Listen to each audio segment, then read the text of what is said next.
Welcome guys. तो आज जो हम स्टार्ट करेंगे वो है कूलम्स लॉ।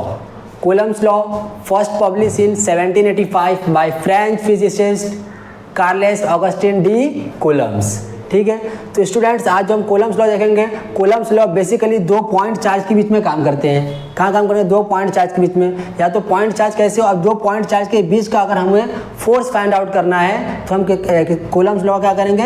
इस्तेमाल करेंगे। मतलब कूलम्स लॉ कब एप्लीकेबल है? मतलब 2 पॉइंट चार्ज और वो कौन से कंडीशन में हो? रेस्ट फॉर्म में हो। ठीक है, तो 2 पॉइंट चार्ज सेम भी हो सकते हैं और 2 पॉइंट चार्ज डिफरेंट भी हो सकते हैं। दोनों पॉइंट चार्ज को मैंने एक सेपरेट करके रखा है, इसको डिनोट किया किससे? आर से। ठीक है, तो अब ये किसके लिए? 2 सेम पॉइंट चार्ज के लिए, positive positive Q1 positive Q2 positive, और ये किसके लिए? Q1 पॉजिटिव Q2 नेगेटिव के लिए। ठीक है, अब इसके अंदर जो फोर्स अप्लाई होगा तो ये बच्चों ये कौन सा है? ये लाइक चार्ज है। तो गाइस जब ये लाइक चार्ज होंगे तो क्या होगा? उसके अंदर रिपल्शन आएगा। क्या आएगा? रिपल्शन। मतलब एक दूसरे को क्या करेंगे? रिपल करना चाहेंगे। क्या करना चाहेंगे? रिपल करना चाहेंगे। और सेम चार्ज हुआ तो, और अनलाइक चार्ज हुआ तो, मतलब डिफरेंट चार्ज हुआ तो एक दूसरे को क्या करना चाहेंगे?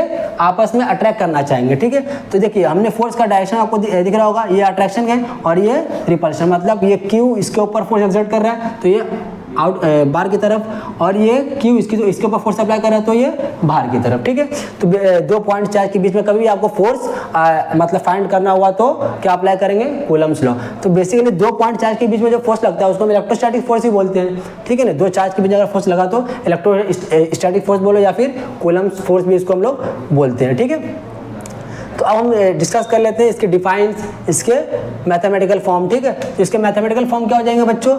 F force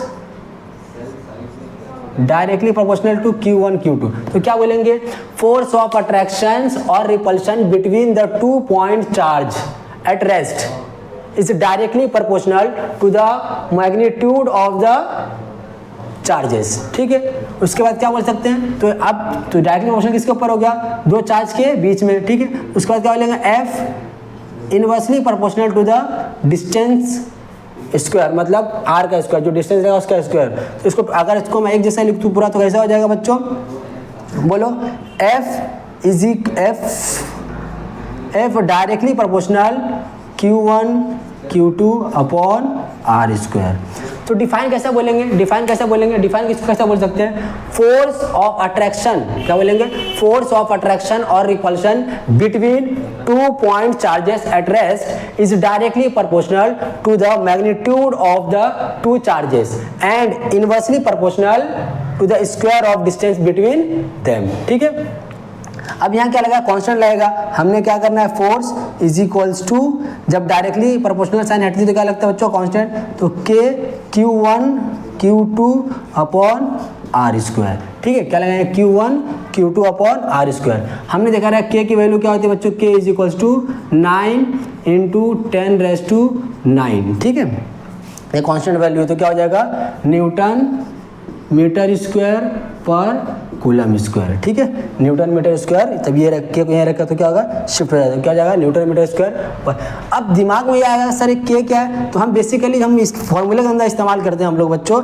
F is equals to 1 upon 4 pi epsilon naught Q1 Q2 upon R square. ठीक है, क्या इस्तेमाल करते हैं? 1 upon 4 pi epsilon naught Q1 Q2 upon R square.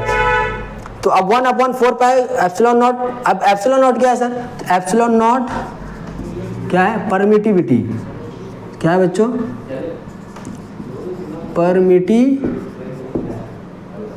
Permittivity of free space, permittivity of free space. ठीक है, permittivity of free space. ठीक है, तो अब ये लगाया मतलब क्या कि जो तुम्हारा फोर्स है डिपेंड करता है किसके ऊपर?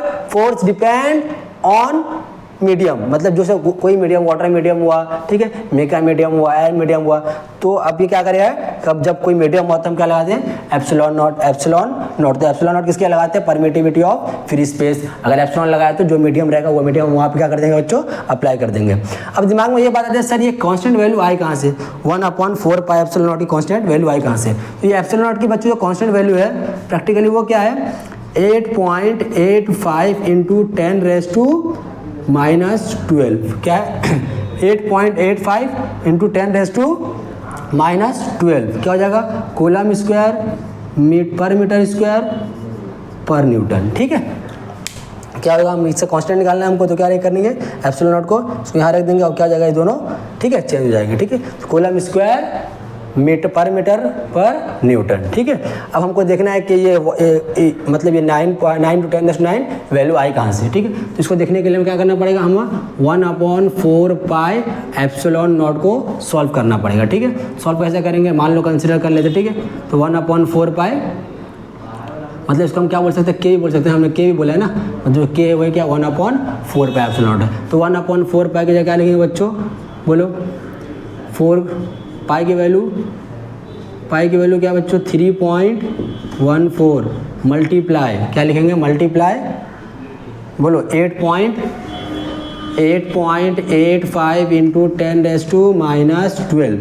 ठीक है, अब इसको पूरा मल्टीप्लाई करोगे तो आपको कुछ वैल्यू मिल जाएगी 111.156। अब ये ऊपर है, क्या ऊपर चले गया तो क्या हो जाएगा 10⁻+12 कितना हो जाएगा बच्चों 10⁻+12। ठीक है, जब इसको आप पूरा सॉल्व कर लोगे, इस पूरे को डिवाइड कर दोगे, ठीक है, तो क्या मिलेगा 0.00896 इंटू 10⁻12 ऐसे आगे नंबर आएगा आपको बहुत सारे। ठीक है, तो आपको हमको इतने आपको यूज़ है तो हम इसका ही कंसिडर करेंगे। ठीक है, तो अब बच्चों 12 है तो एक पॉइंट यहाँ शिफ्ट हुआ तो कितना होगा 11, यहाँ शिफ्ट हुआ तो 10, यहाँ शिफ्ट हुआ तो क्या हो गया 8। तो हम कंसिडर कर लेंगे 8.9, अच्छे से लिख दो सर, 8.996 इंटू 10⁻9। तो इसको बच्चों हम क्या कंसिडर कर सकते हैं, इसको 9 कंसिडर कर सकते हैं। क्या हो जाएगा 9 इंटू 10⁻9। ठीक है, यूनिट क्या बन जाएगी, इसकी बोलो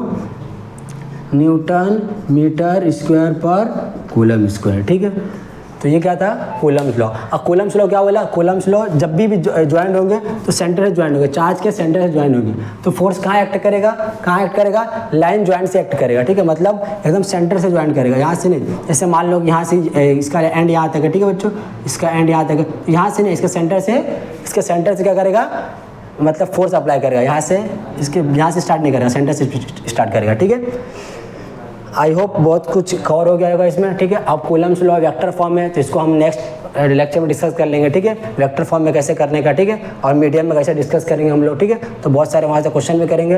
ठीक है, आई होप आपको समझ में आ गया होगा। ठीक।